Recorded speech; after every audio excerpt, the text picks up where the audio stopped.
පහ කීයද?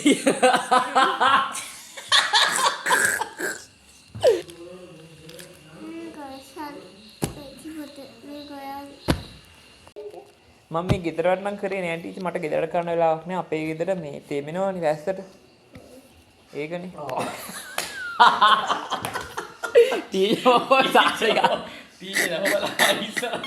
සාරි අන්තිමට ටීචර් මොකද මේ සාරි ගලවගේ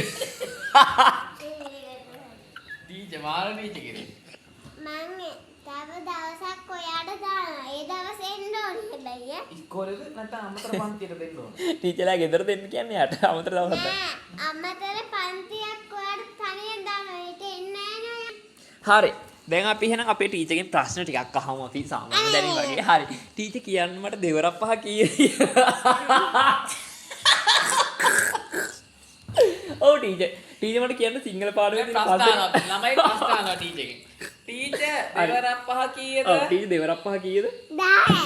හරි. ටීචර් මට කියන්න අම්මා කියන එකට සමාන පදයක් කියන්න ටීචර්. මම කොහොමද මේක වරද්දන්නේ? හරි. ටීචර් මම teacher do you have a nail cutter? yes or no? අනේ අනේ. Teacher, I want to pee now. What I want. හරි. ටීචර් මට කියන්න එහෙනම් 20යි කීයද? 40යි. මේක දන්නේ කොහොමද මං ඒවා?